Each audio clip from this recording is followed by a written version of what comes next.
Hi everyone, Mel from Wildly Curious here. The ability to make usable cordage or string from natural materials is an important skill. Our ancestors would have been extremely adept at using a wide variety of natural fibres for a range of uses vital to their everyday survival. Bowstrings, cord to hold clothing together, the clothing itself, fishing nets, the list goes on and on. Today I'm going to focus on giving you a simple introduction to cordage making using plant fibre.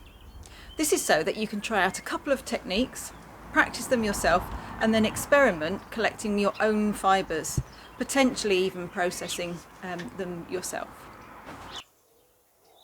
We're going to explore the cordage making process using raffia, as it's widely available to buy very cheaply online. It's also really strong and comes in long strands.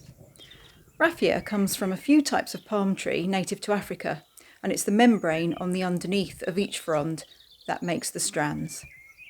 For the sake of simplicity, I'm going to show you how to make cordage beginning with just one piece.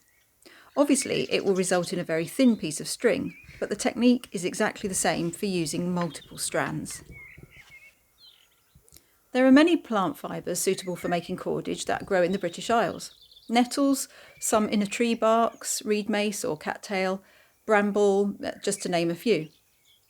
Some plants that are not native but that you might have in your house or garden, they could work too. Cordyline, spider plant, dragon tree, New Zealand flax and so on. Generally, for most of these plants to make quality cordage, they have to be retted first. This is a process where freshly gathered plants are left for a while for the moisture and bacteria to begin to break down the cellular tissues, or squidgy bits, and leave behind the more fibrous parts of the plant. Sometimes the retted fibres will need to be soaked to rehydrate and soften them before they can be made into cordage. The first method of making cordage that you can see here, Katrina and I have each got one end of the raffia. She's turning it one way, I'm turning it the other. After a while we begin to get a little kink in the middle. If we both let go of our ends, then the two ends of the raffia will wrap themselves around each other and you end up with cordage.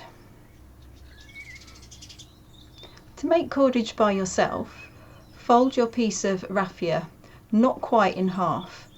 You want the ends to be at different lengths. Then find something to attach it to. I'm using a hook. I could equally just have someone holding it. I'm twizzling the right-handed piece away from myself because I'm right-handed, and then I'm pulling the other strand underneath the one that I've just twisted. Twist, under, twist, under, twist, under.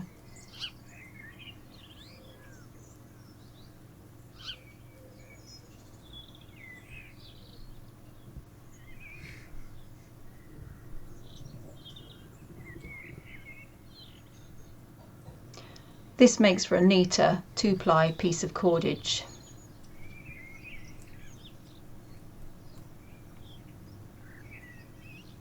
For left-handers, the process is the same but reversed. With my left hand, I'm twizzling the raffia away from myself and then pulling the other strand underneath. Twist, under, twist, under, twist, under.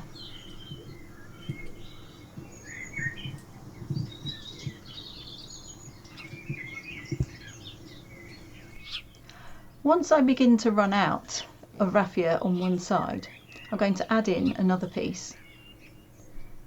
So I hold my new piece alongside the short end and then continue to twist and go under, twist and go under, and this will incorporate the new piece of raffia into the cordage. The reason why we staggered the ends in the first place when we started is to ensure that we don't get any weak points. If both ends finish at the same point, you'll end up with a weak point.